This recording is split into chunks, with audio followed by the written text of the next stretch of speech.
Lakers laban sa Portland Trail Blazers. Nadagdag nga po sa out para sa Lakers ang all-time scoring leader na si LeBron James matapos magkaroon ng left calf contusion na nakuha niya noong laban nila sa Suns. First leg nga po ng Lake Show sina D'Lo, Cam Reddish, Taurean Prince, Rui Hachimura at Anthony Davis. Well, first quarter, nice pass mula kay D'Lo para sa easy points ni Rui Hachimura. Nasinundan niya pa ng isang assist kay Anthony Davis.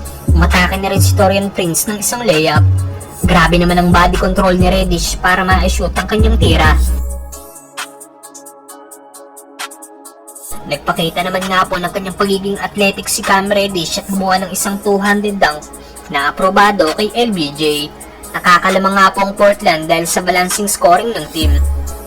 Isang tres naman kagad ang pinakawala, nakakapasok lang si Austin Reeves na sinundan ni Cam Reddish ng isa pang triple kaya tabla na sa score na 22 ang laban.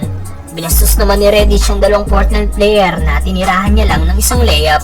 Nice end one naman ang ginawa ni Wood bago matapos ang first quarter kaya nagtapos nga po ang unang quarter. Lamang na ng 3 points ang Lakers. 10 points na para kay Cam Reddish, may 6 points at 3 rebounds naman si Anthony Davis.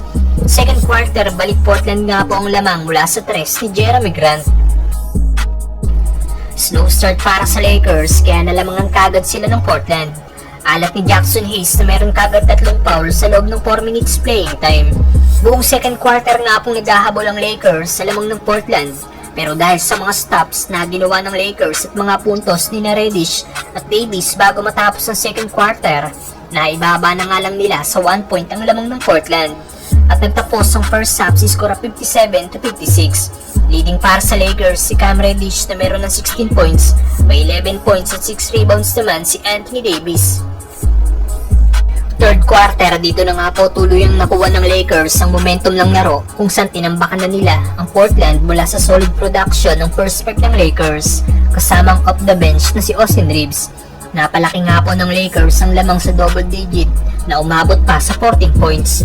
At nagtapos ang third quarter sa score 91-80, leading ang Lakers ng 11 points. May 21 points at 9 rebounds na si Anthony Davis, tig 16 points naman si Reeves at Reddish, tig 11 points naman si D'Lo at Rui Hachimura. Fourth quarter, binura kagad ng Portland ang lamang ng Lakers mula sa produksyon ng kanilang first 5. Kaya naibaba na lang nila sa 1 point ng lead ng Lakers sa huling 5 minuto ng laro. Grabe ang hustle play ni Prince sa last 2 minutes para magkaroon sila ng 5-point lead sa Portland. Hindi na nga po hinayaan ng Lakers na makadikit pa ang Blazers sa kanila, kaya solely nakuha ng Lakers ang panalo